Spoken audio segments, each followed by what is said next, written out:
Today on Studio One, chess is a game that is hard to master.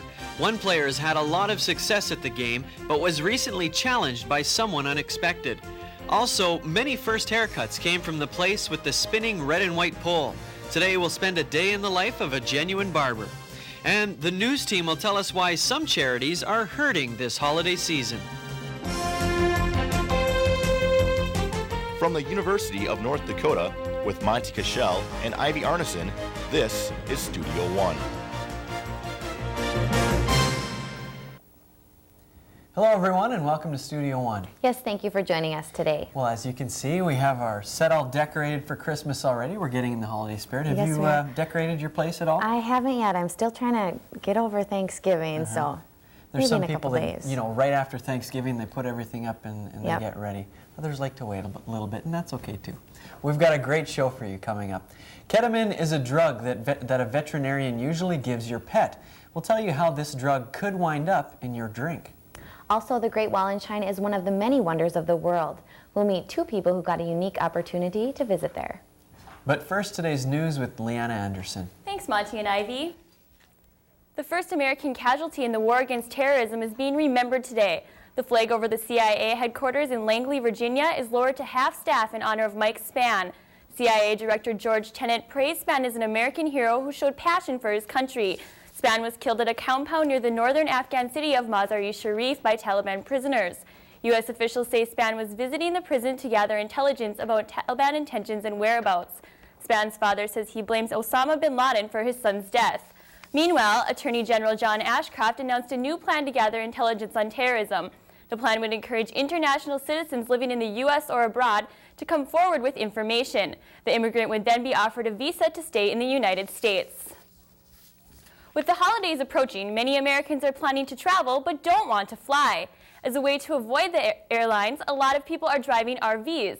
Rental and sales of RVs have increased substantially since the terrorist attacks. AAA says this year more Americans will be traveling during the holiday season. One RV salesman says since September 11th, many Americans have wanted to feel closer to home, and RV owners are able to take their home with them. People certainly are apprehensive just by what we hear through the media and what have you, and I think that's why people are looking at various alternatives. Another reason people are choosing RVs is the low gas prices. RVs are known to guzzle up gas, averaging only 7 miles per gallon. That's why the drop in gas prices has made traveling by RV more affordable. Soon, getting your prescription filled may be as easy as using an ATM. Instameds looks like a large cash machine, but instead of money, it gives out prescription drugs. The automated prescription drug dispenser can be put in doctors' offices and emergency rooms so patients can fill their prescriptions immediately. Besides convenience, the machine cuts the workload of pharmacists, giving them more time to teach patients how to take their medications safely. Currently, Minnesota is the only state to improve the use of Instameds, but the inventor hopes more will follow soon. People nationwide have been giving generously to charities that are helping the victims of the terrorist attacks.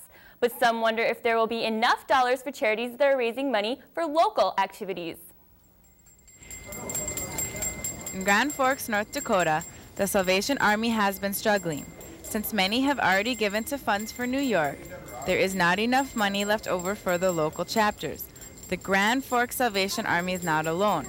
Many charities nationwide are also suffering from lack of donations. I've had others say that, people have given money. They're giving what they're going to give the charity this year, and I'm sorry, that's it. This could mean that many families that Salvation Army helps may not be receiving as much this year because of the shortage. And the worst case is we don't want to have to cut staff, because it really then hurts our ability. We can still do things, but we can't do them as well. The American Red Cross is one of the many charities that has also collected money for people affected by the tragedy. They are now distributing the funds, but some wonder what will happen if nothing is saved for other charities. However, there are still some who remain optimistic about the generosity of the American people. I think we'll pull through without any problem because people are responsive to the needs of people. Organizations don't have needs, people do. To help boost the funding for the Grand Forks Salvation Army, Bailey hopes to get at least $24,000 from the thrift store, as well as the money from their annual kettle drive. But if people do not donate this holiday season, many families may still be in need. This is Christine Rohr reporting for Studio One News. The American Red Cross has collected close to $550 million for victims of the terrorist attacks. But the Bush administration is urging those who gave to September 11th funds to also give to their local charities. And that's news for now. Monty and Ivy? Thank you, Leanna. Well, one thing is for sure, we have gotten our snow in the region. Yes, we have. I mean, I think it was around 30 inches fell in Wilmer, Minnesota. Wow, in that's a lot. one fall. It's Well, crazy. why don't we go out to the man who knows what the weather's doing, Ryan Vipon in the Regional Weather Information Center. Well, Monty and Ivy, a lot of snow fell earlier in the week from this major winter storm that affected our area, with a lot of snowfall to our south and east. Will it be the case over the next couple of days? We'll find out here shortly. First of all, our almanac data for today across Grand Forks, North Dakota. Looks like this. We bottomed out at 18 above zero, not quite a record of 31 degrees below zero recorded on this date back in 1985. Month-to-date precip, about 1/3 of an inch of liquid, and sunset tonight at 4:39 p.m. Currently here in Grand Forks, we see a clear sky and our temperature is at 22 degrees. That's our high for the day. South winds now picking up at 18 miles per hour. Our wind chill is at 8 above and pressure is falling at 29.90 inches. Regionally, as far as temperatures go across the upper Midwest and northern plains, 20s for the most part across the state of North Dakota, with 18 in Minot, 19 over in Bismarck, 10 below Celsius over in Regina, a little bit warmer to our south and east, 31 in the Twin Cities and 39 in Cedar Rapids. Surface analysis for the United States shows a low pressure center off in south central sections of the Mississippi Valley, causing some rain showers in that area up through the north and east. As we fly in through the western half of the country into the upper Midwest, mainly cloudy skies for the most part in our area, and it looks like it will remain that way through the overnight hours. Our forecast analysis for tomorrow shows a low pressure center scooting off to our north around Lake Winnipeg, causing some light snow and flurries to develop across the state of North Dakota, so there may be some travel difficulties, something to keep an eye on through the early part of the weekend. Friday's forecast in Grand Forks, we see our high will top out at 27 degrees with a mostly overcast sky. Again, that light snow will develop, south winds picking up at 5 to 15 miles per hour. For all your up-to-date weather information, click on our website at www.rwic.und.edu. So Monty and Ivy, it looks like this winter weather will continue here. Will it for the weekend? We'll take a closer look at that later in the show. All right, thanks, Ryan. Well, hopefully people can get out and enjoy the cold, I guess. There's a lot of people who love Yes, they snowmobiling do. and skiing and all that stuff. They'll love it. Well, let's go to sports news now with James DeGelder. Thanks, Monty and Ivy. The Washington Wizards have only one victory in their last 10 games. Lately, Michael Jordan has been voicing his anger, and he looked to take it out on the Eastern Conference champions 76ers Wednesday night. To the highlights, an early first, Iverson hits the tough fadeaway to tie the game up at 6. Now the third, 58-54 Sixers, and Jordan drives hard to the hoop for the layup to pull the Wizards within 2. Fourth quarter, Wizards now leading by 7, and Jordan puts the game away by hitting his patented turnaround jumper. The Wizards go on to win 94-87. College hoops, Bobby Knight, Texas Tech at New Mexico State, and with just 20 seconds remaining in the game and Tech trailing by 2, Marshall hits the reverse layup to send the game into overtime. Now with only 3 seconds left in overtime, Chavis hits the free throw to give Texas Tech the 81-80 victory. Pro hockey, Buffalo at Washington. Second period, 2-1 Sabres, and Satan steals a puck and scores a shorthanded goal, 3-1 Sabres. Third period, 3-2 Sabres, and off the faceoff, Kozak robs Dumas of the goal, but the rebound goes McKee, who fires it in. Sabres go on to win 5-2. After being one win away from a Division II national title, the University of North Dakota women's basketball team is beginning another season. This year's team has a much different look than last season's squad, which finished with an impressive record of 29-4. The Sioux lost all but one starter and have no seniors on the team.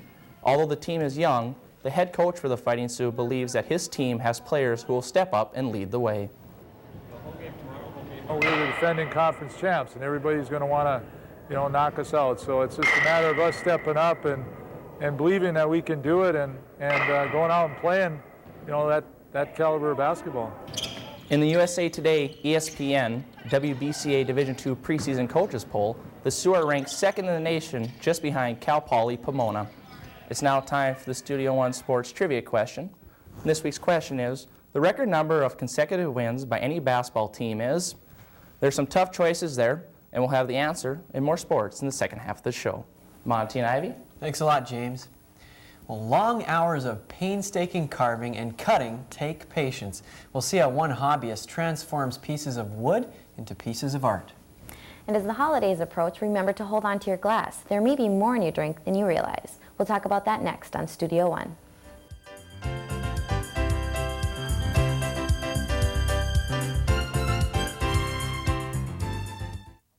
The University of North Dakota College of Business and Public Administration offers real degrees for real people.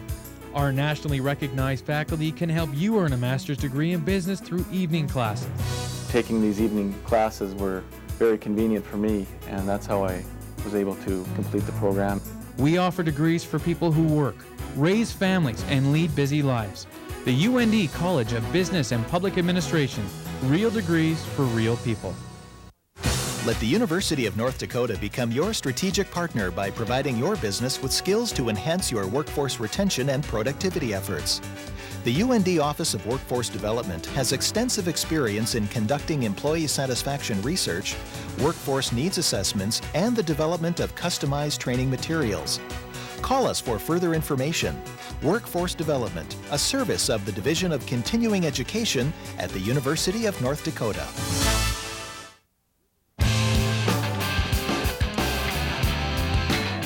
The University of North Dakota. You can go anywhere from here.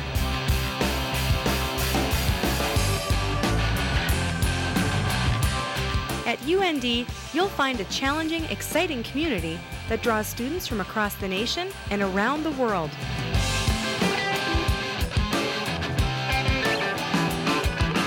The University of North Dakota offers 136 programs with outstanding faculty who will prepare you for your future.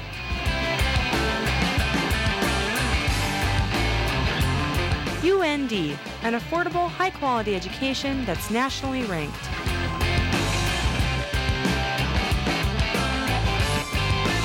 Your future starts here. Visit our campus and join the University of North Dakota community.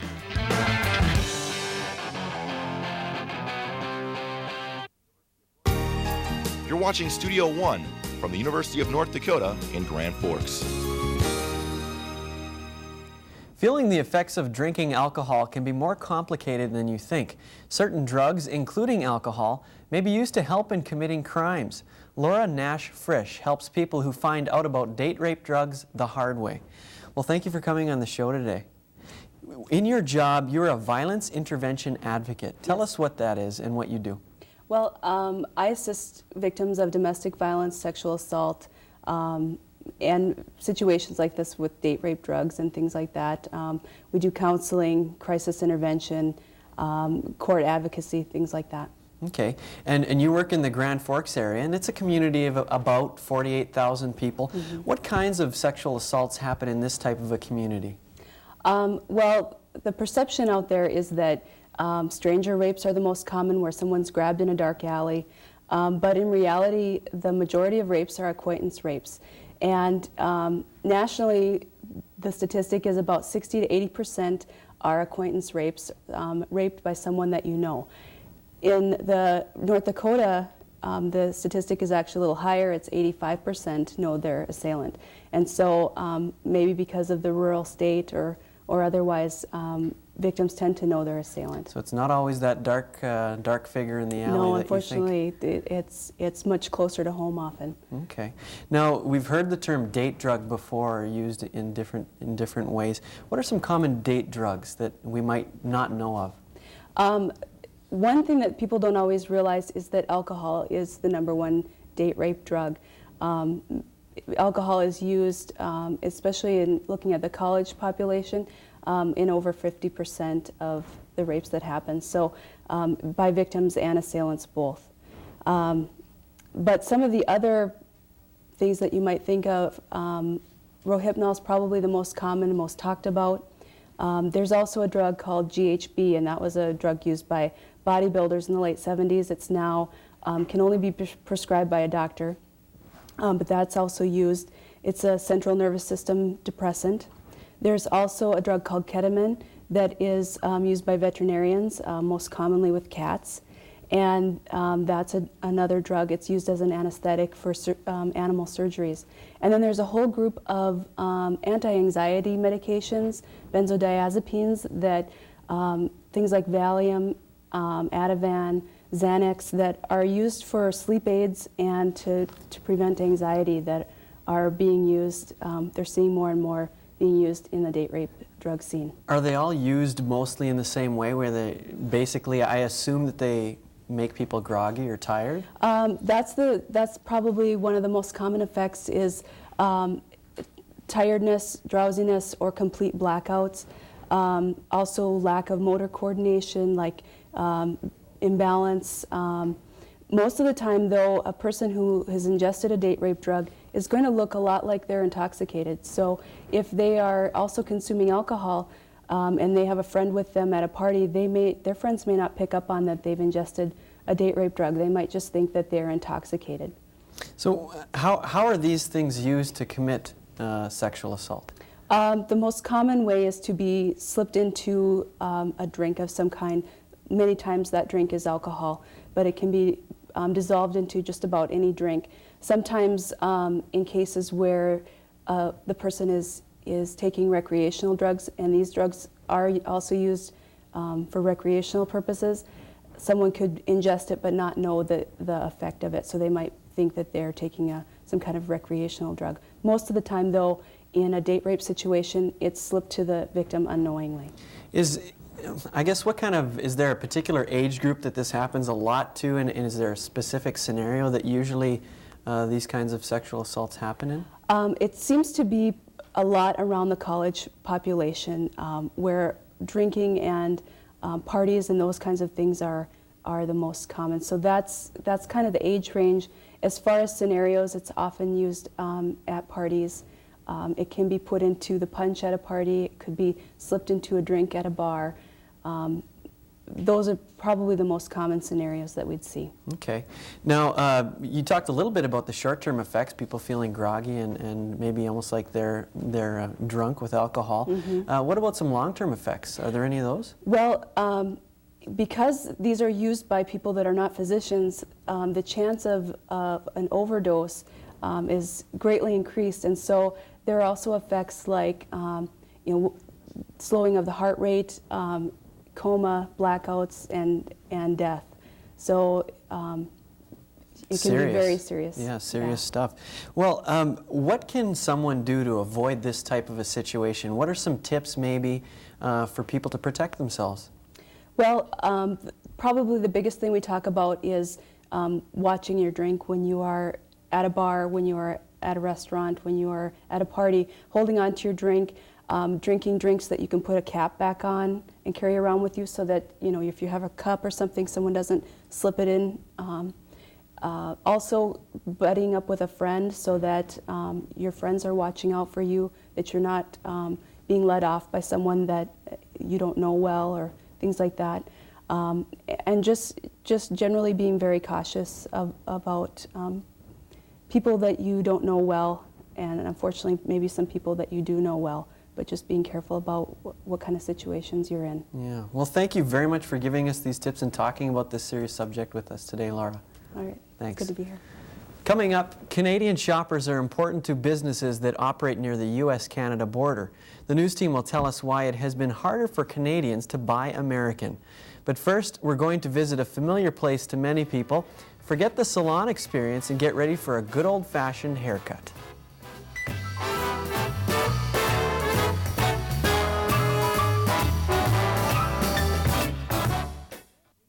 UND's Conflict Resolution Center is your regional training resource for conflict transformation and prevention.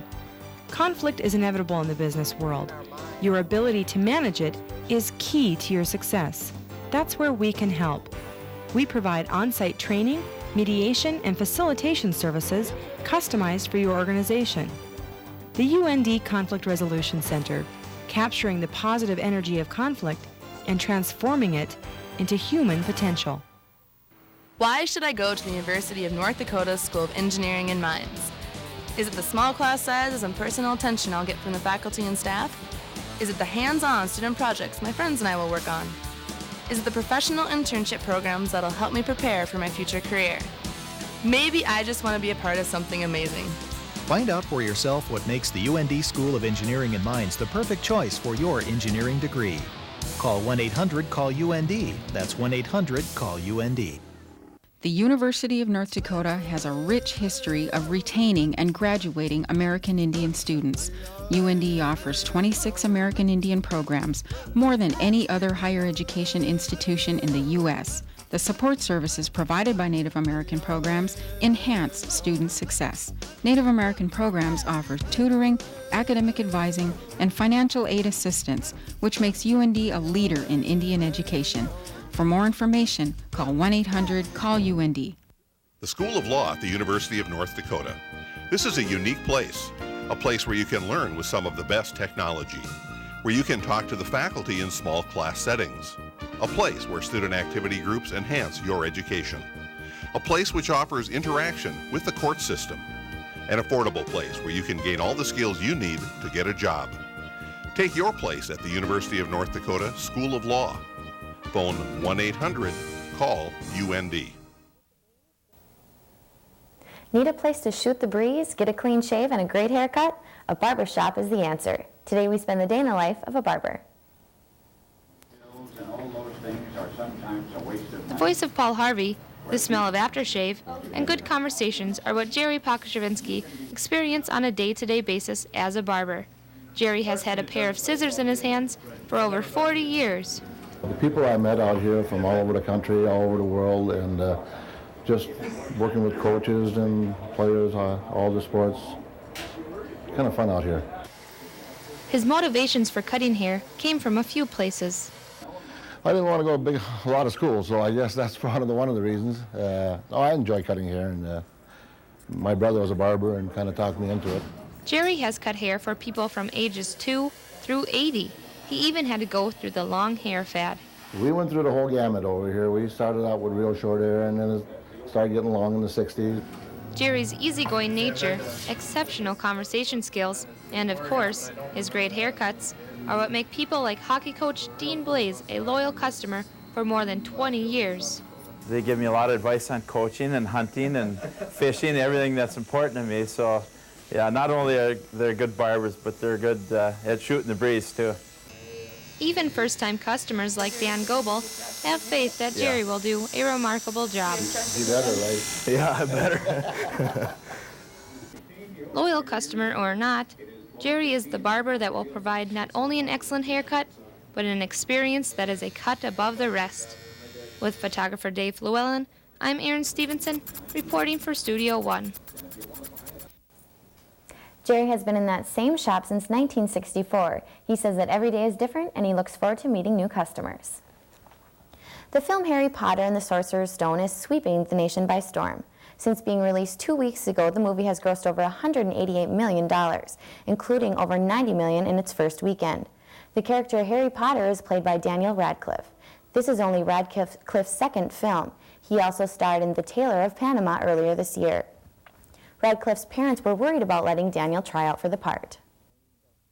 They only had one concern. They knew there were so many boys going to be up for the role, and so they didn't want me to get my hopes up and then be really disappointed.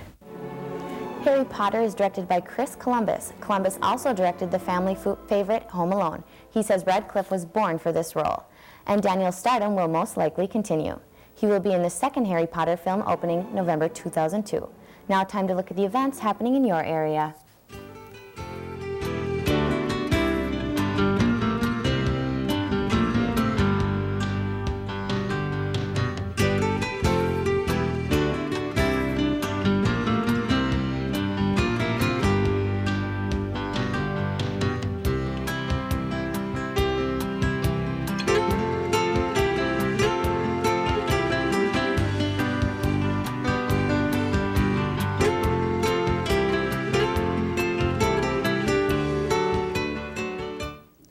The people in New York City have suffered through some tough times in the past few months.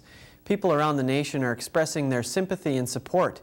We wanted to know what you would say to the people of New York. Our thoughts and prayers go out to the families of the victims.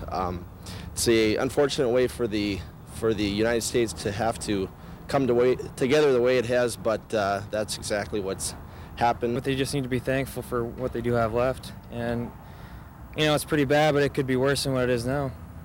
Our hearts go out to the people in New York, all the firemen and the policemen and the citizens of New York and all the families of those that suffered under this terrible tragedy. I just tell the people in New York to hang in there and hope it don't happen again. I can't imagine what they have gone through. I can't imagine having had someone on those planes, knowing, you know, wondering, did they realize what was happening to them? And hopefully some good will come out of this terrible tragedy. And God bless you. Rarely can one find a fulfilling hobby that takes years of patience. One man discovered a passion for such a thing. Give him a knife, a piece of wood, and you could end up with something spectacular. It's fun doing it, really it is. As a matter of fact, this particular bird here, this will be a loon when it's done. I have got knives of, several different kinds of shapes to get into certain places. And this one here, they're gouges. They're wonderful tools for working on this stuff with. And of course, you got to have a square. You got to get the stuff straight on the block in the first place. And pictures like that make it nice to go by. Anything with horses, I was always interested in. So I was never rich enough to have the horses, which I would have loved to have. And I figured that's the only way I was going to be able to get to Budweiser. I tried to get as close to it as I could. Even got the angle irons on the box, on the beer boxes. And the two little lanterns that are on there, I made them in the turning lay. There's a little bucket underneath there that was turned out of a piece of aluminum. I was offered an international diesel tractor for them, and I wouldn't take it. I might sell them if I get the right price for them. I guess anything is for sale but the wife, and at the right price. He's got lots and lots of comments on this one, regardless of where it's been. It's been in all the bags, and pretty soon somebody will say, I saw what your husband made. How in the world did he have that much patience? Everything that I try to do it the best I know how. That was taught to me by the blacksmith I worked for, took my apprenticeship with. He said, if it's worth doing, he says, do it the best you know how. Amundsen has carved more than 150 pieces. He says if it wasn't for his carvings, he would not have gotten his horses. Many U.S. businesses along the Canadian border rely on customers from Canada. We'll tell you why fewer of them are choosing to go south to shop. Plus, there are few board games that can be as challenging as chess. We'll tell you about one chess player who had a lot of success over the years. That story plus news, sports, and the updated weather forecast in the next half hour of Studio One.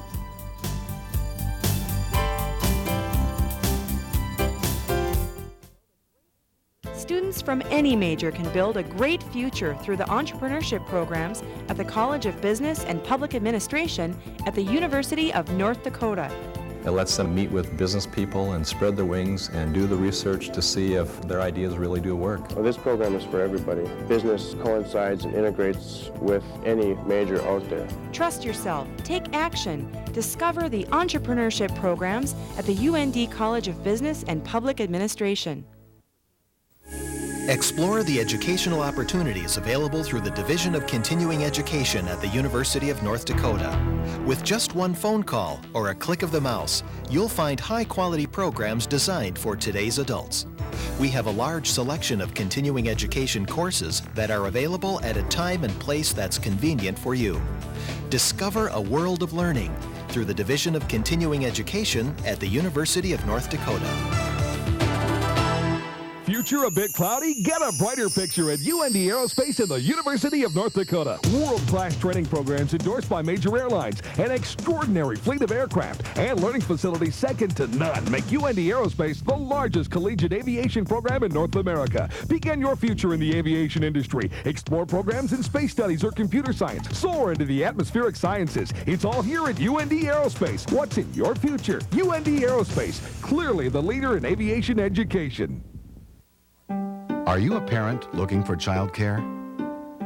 Do you know what good childcare looks like? Do you provide childcare and have questions? Does childcare affect your business? Do you have employees who are concerned about childcare? Doesn't every child deserve quality childcare? Any questions? Call Child Care Resource and Referral.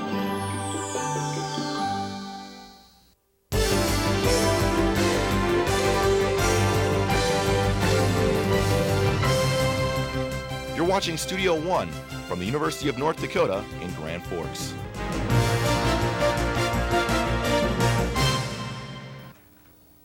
Welcome back to Studio One. Yes, thank you for joining us on our show today.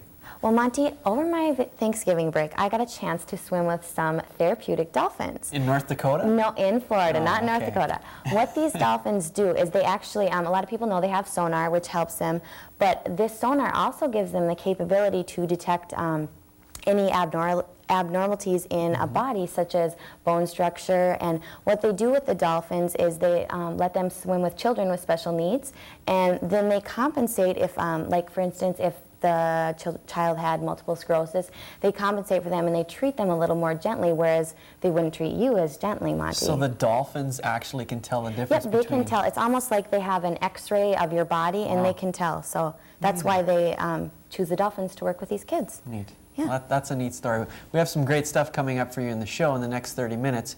Canadians who live near the U.S. often like to travel across the border to do business. We'll tell you why that's been more difficult for many of them. Also, queens, castles, and rooks are what one man has used to gain notoriety. We'll tell you how his chess skills were challenged by an unexpected competitor. And we'll find out how one university program allows students to travel and learn about different cultures. But first, today's news with Leanna Anderson. Thanks, Monty and Ivy. 4 white South African policemen have been convicted for setting their dogs on black immigrants during a training exercise 3 years ago. The police officers taped themselves ordering their dogs to attack the victims from Mozambique. The police then began to laugh as the man pleaded to have the dogs called off. The video was later broadcast on South African TV. The policemen were sentenced up to 7 years in prison. The victims will also seek damages in civil cases. In other news, rebels in Nepal have bombed a Coca-Cola plant in the capital Kathmandu. 2 explosions caused extensive damage to the plant Thursday, but there are no reports of injuries.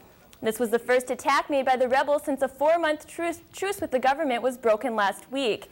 After the violence, Nepal's king imposed a state of emergency. The rebels are fighting to topple Nepal's constitutional monarchy. The Christmas shopping season is underway, but many analysts are predicting it may not be a merry one for retailers. They say that the slowing economy could cause one of the weakest holiday seasons in many years. The preliminary numbers show families plan to spend about $760 on gifts this year, compared to $830 last year.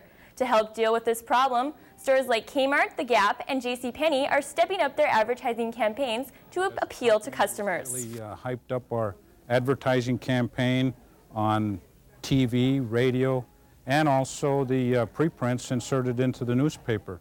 Many other companies are taking the same approach to attract customers. More advertising, a focus on the family, and special holiday sales. Some of the people who are staying away from the stores this Christmas may be doing their shopping online. This prediction is based on the nation's new reluctance to travel since the terrorist attacks. Because of travel fears, many people now want their gifts to be shipped instead of delivering them personally. In addition, many Americans use their credit cards online for the first time to make donations after the attacks. Some who used to fear giving their credit card numbers online have now gained confidence in the system. As a result, they may be more willing to buy gifts online this year. But there are many people who will be heading to the malls this holiday season. Some drive hundreds of miles to do their shopping. This may even mean crossing national borders. But for the past few years, fewer Canadians have been coming to the U.S. to shop.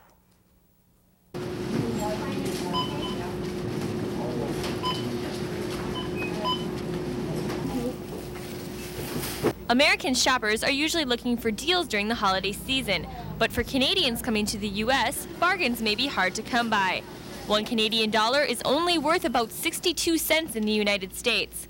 Because of this low rate, border cities such as Grand Forks, North Dakota and East Grand Forks, Minnesota are being affected. Business owner Jack Liedall says he has noticed fewer Canadian shoppers, but he understands why. Put ourselves in their position, and if our money was worth as much as theirs in Canada, I guess we wouldn't probably be going as often either. The hotel industry is also noticing a decline in Canadian traffic. People used to come down all the time, and then you get not as many Canadians coming down. It's going to affect business. Some community leaders say Canadians will continue to come to the U.S., just not as often. We're seeing probably less frequent trips. You know, they may have made 4 trips prior to the exchange rate difference. Maybe they now make only 1 or 2 trips a year. So you're seeing that kind of a change. One Canadian visiting the U.S. says aside from the low exchange rate, tighter security at the border caused by the terrorist attacks was a concern for him. But he says entering the country was not a problem. We were obviously concerned or wondering what it would be like at the border when we were crossing, but they were fine at the border. They may have asked a few more questions than I had noticed in the past. Although Swain and his family will continue to come to the U.S., this may not be the case for all Canadians, leaving many businesses with fewer shoppers from Canada this holiday season. The current exchange rate for the Canadian dollar is the lowest it's been in more than 10 years. And that's news for now. Monty and Ivy? Thanks a lot, Leanna. Well, there's certainly snow on the ground now. Yes, there is. Well, I don't know if it'll stay or not, but why don't we go to the Regional Weather Information Center with Ryan Vipond. Hi, Monty and Ivy. A lot of snow out there on the ground, especially in eastern sections of the region. And it looks like this weather pattern will continue on the winter-like side here over the next few days. First of all, taking a look at our current conditions here in Grand Forks, North Dakota. Our temperature has dropped 1 degree since we last checked it, now down to 21 degrees with a clear sky, dew point 19. Our south-southeast winds now at 12 miles per hour, giving us a wind chill of 10 above. Our current jet stream is positioned from southwest to northeast across the western half of the country, keeping the coldest air locked into the western part of the country with the warmest air off through the Appalachians into the northeast. And it looks like this pattern will remain much the same through the end of the weekend to the beginning of next week, which is the 2nd of December. With a zonal flow, we should see average temperatures for this time of year. Our extended forecast looks like this. Light snow developing for Grand Forks and a high of 27 tomorrow. Saturday, light snow continues in 23, a bit warmer on Sunday, around 30, and then light snow again, a possibility overnight Sunday into Monday, and a high on Monday of 25 degrees. So Monty and Ivy, our extended forecast still stays winter-like, and it looks like this pattern will be with us through the middle of next week. All right, thanks, Ryan. Well, hopefully people can get out and enjoy the cold if they like skiing and skating. Perfect December weather. Yes, it is. Well, let's go now to sports news with James DeGelder. Thanks, Monty and Ivy. The winter months give kids a chance to work on their hockey skills. However, kids aren't the only ones who love to skate. There are adult hockey leagues in many towns that give people a chance to relive their childhood. Good shift, guys. Ron Lundin may be 38, but anytime he can lace up his skates, he will jump at the chance. Since he first began playing hockey at the age of 3, Lundin has continued to play the game. While he may not be able to keep up with younger skaters, he has found a place where he fits right in. Lundin is a member of an adult hockey league where the veterans come out to play. While they aren't getting any younger, these players are trying to get in a couple games before they put away the skates for good. Out here, spend a little money, have some fun, and try to stay in shape. Hey, we don't take a 10-minute break when you score. Paul Johnson, who also plays with Lundin, says family keeps him playing. Well, for the enjoyment of the game, and I've got teenage sons that play hockey. The league is just as relaxed as the jerseys, and everybody's out to enjoy their time playing hockey. I suppose we better pick it up a notch. Although one player says he needs some help every now and then. We take Geritol before we play all the time. These guys meet every Monday night to remember games past and to make memories that will last forever. Although they are getting older, there seems to be no plans of slowing down. My oldest brother is 56 and he's still playing 3 times a week, so I'm not planning on retiring anytime soon. We almost had one, huh? Lundin says as long as he comes home happy, his wife will always support him. she doesn't mind it. She just doesn't like me whining when I get hurt. Lundin says he hopes to play until he's 50, and maybe even long after that. For right now, though, he's just glad he has a chance to show he's not ready to retire yet. Reporting for Studio One Sports, this is Corey Morlock. Lundin is part of a group of skaters that meet every week at the new Ingleside Arena in Grand Forks, North Dakota. It's now time for the answer to this week's Studio One Sports trivia question. And this week, we're looking for the most wins in a row by any basketball team. And the answer is 218, which was done by the girls of Louisiana's Baskin High School. And that's the sports for today. Monty and Ivy. Thanks a lot, James. You might need your passport, airline ticket, and Chinese translation book if you went on a trip with our next guests. We'll hear how they got the chance to experience China through a special program. And for most people, the game of chess is just a parlor game. But for one man, it's much more.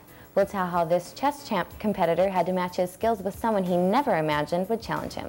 That story's next on Studio One.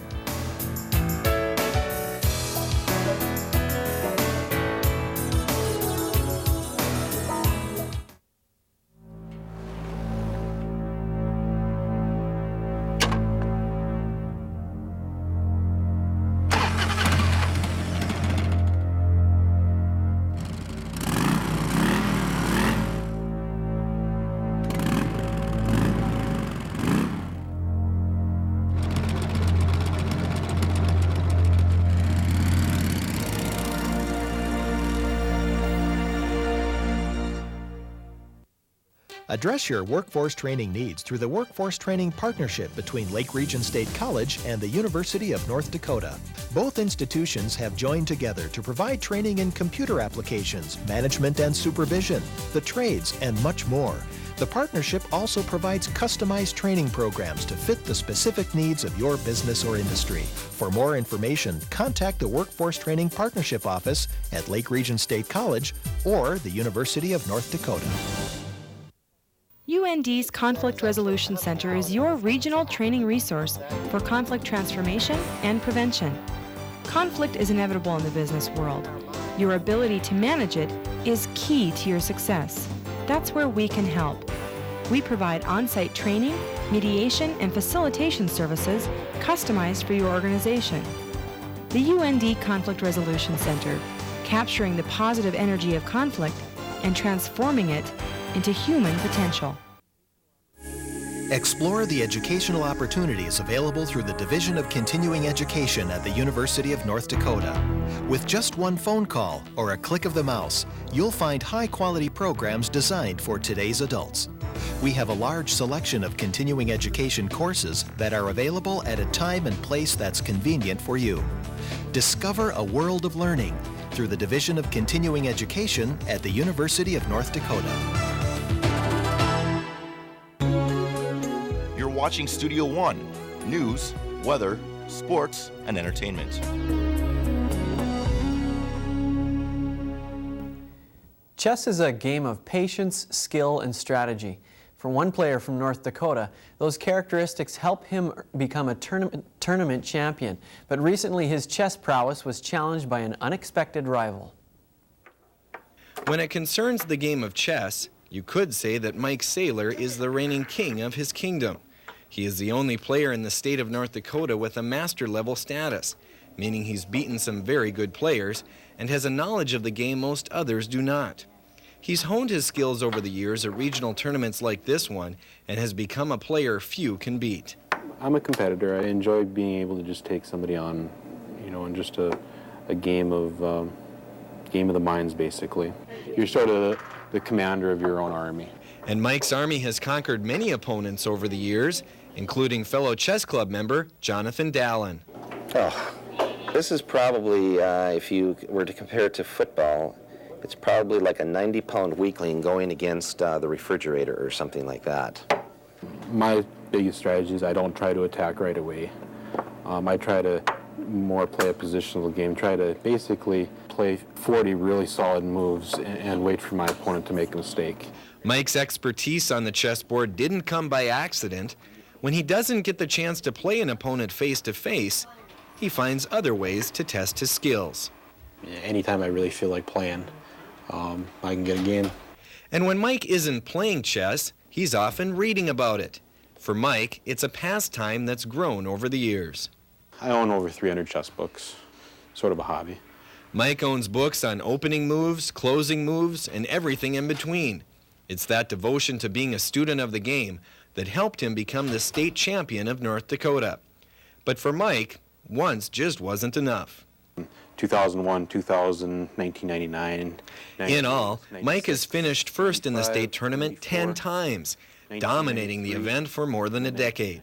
I keep debating about buying a trophy case one of these days. In most of those tournaments, there was no one who could challenge Mike. That's what made the 2001 state competition a bit different. Well, this year I actually tied with another fellow. But it wasn't another master-level player who tied the reigning champ. It was this young college student. John is a player who's been gaining a reputation at the University of North Dakota Chess Club, but was still not supposed to compete with someone like Mike Saylor. I was really excited when it first happened, and it had, it was my biggest chess accomplishment. I'd never won anything besides just from my age group, so it was kind of exciting to be able to, do as well as I did in that tournament. But what makes John's accomplishment even more remarkable is that his preparation and style are in sharp contrast to the reigning champ. While Mike enjoys perusing through his vast chess library to get new ideas, John prefers a different approach. So you've never really read a full chess book from front to back? Not really. I pretty much kind of learned I've learned a lot of stuff by trial and error and trying certain things, and if they work, I'll try them again. But what makes John's showing at the tournament even more special are the close ties he has with the reigning champ. You see, John does not just share the state title with Mike, they also share the same last name. It's kind of a neat thing to be able to say I tied for first with my brother for the state championship.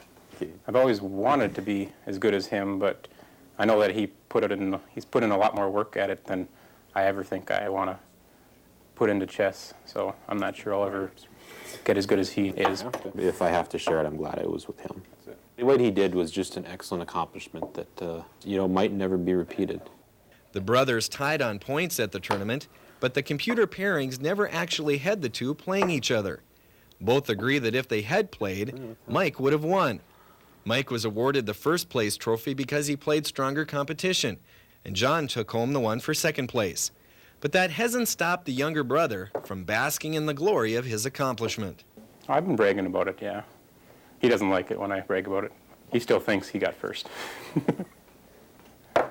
I say he tied me for first. But there's one thing both brothers can agree on, that John's performance was a pleasant surprise, one that gave these brothers who share a love of chess the chance to share a state title as well. I'm Aaron Quanbeck reporting for Studio One. Mike is 10 years older than John. They have a middle brother who plays chess as well. All three were introduced to the game by their father. Coming up, we'll learn about a special program that allows college students to visit the country of China. That's next on Studio One.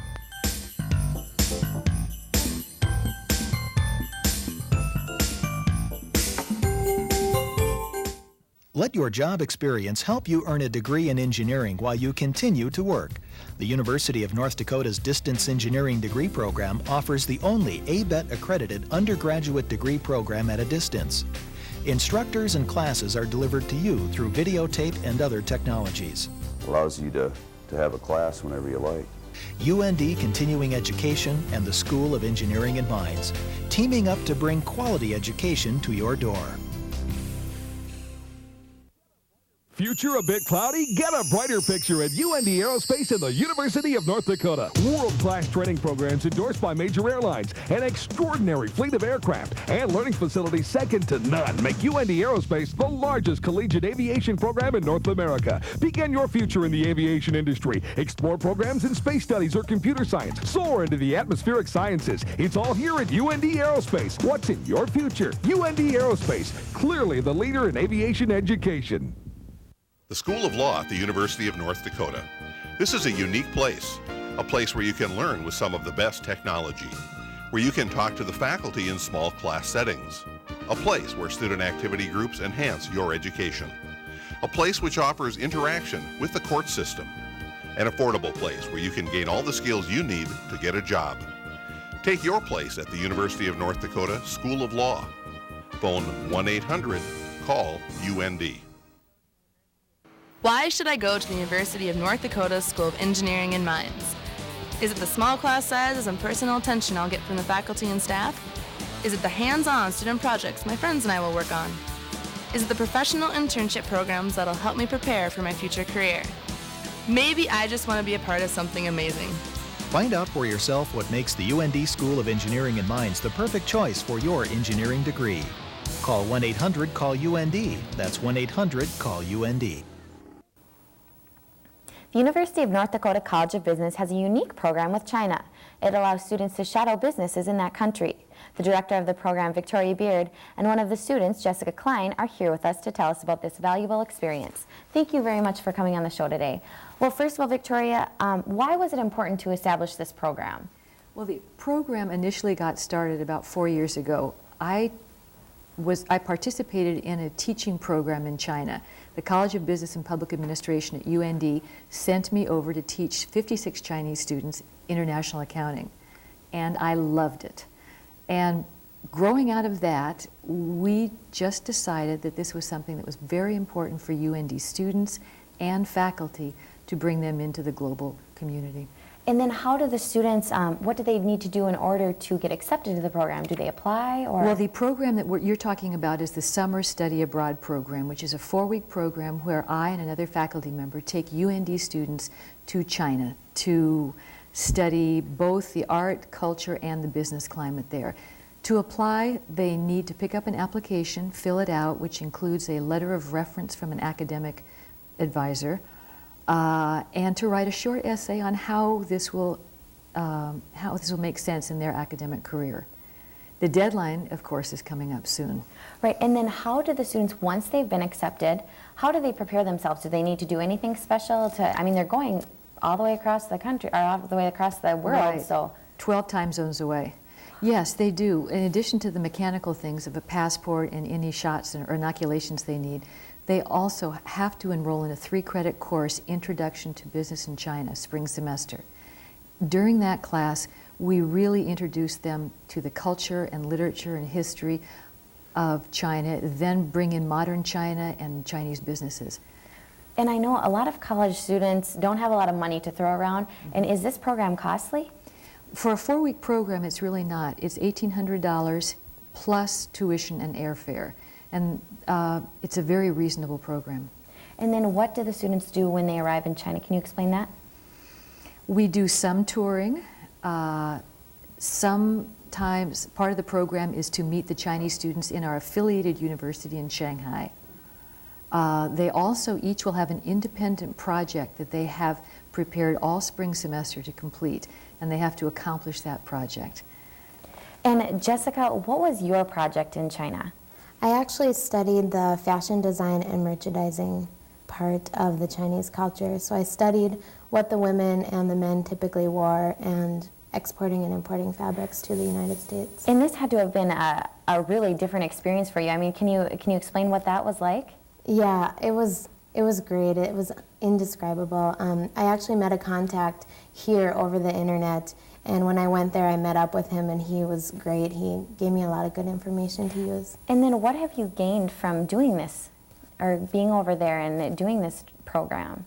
I just learned a lot about the business world of China, how they're trying to become more like the Western countries such as the United States. And also, I learned a lot about myself too. I became much more open-minded to certain things like food and other things. So it was great for every aspect.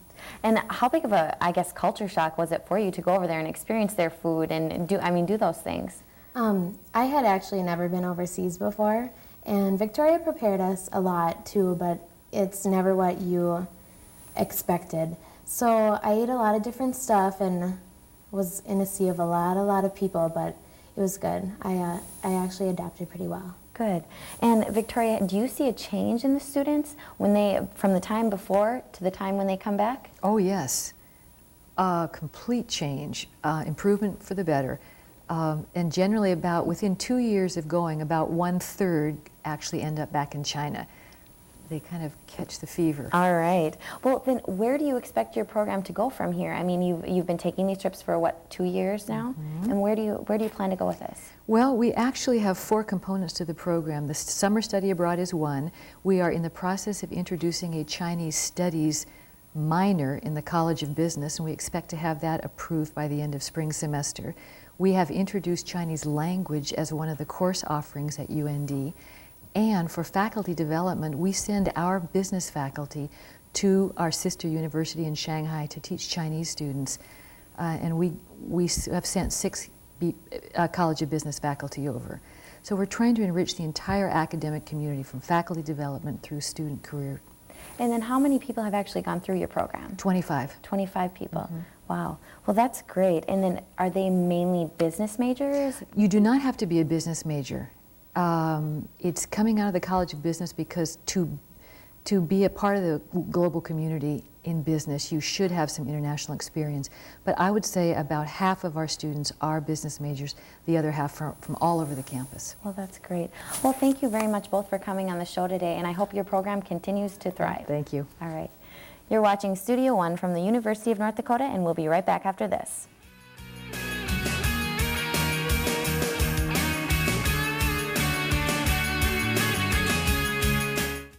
The University of North Dakota has a rich history of retaining and graduating American Indian students. UND offers 26 American Indian programs, more than any other higher education institution in the U.S. The support services provided by Native American programs enhance student success. Native American programs offer tutoring, academic advising, and financial aid assistance, which makes UND a leader in Indian education. For more information, call 1-800-CALL-UND. Let your job experience help you earn a degree in engineering while you continue to work. The University of North Dakota's Distance Engineering Degree Program offers the only ABET accredited undergraduate degree program at a distance. Instructors and classes are delivered to you through videotape and other technologies. Allows you to have a class whenever you like. UND Continuing Education and the School of Engineering and Mines, teaming up to bring quality education to your door.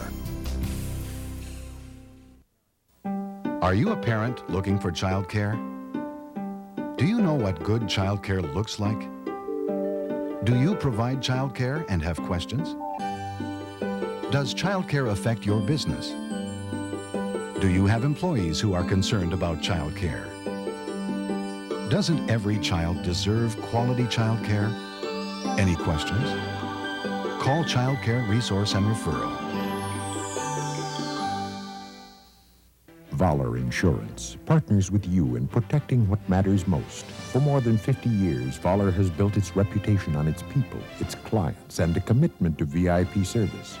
Voller Insurance, Fargo, Bismarck, Grand Forks.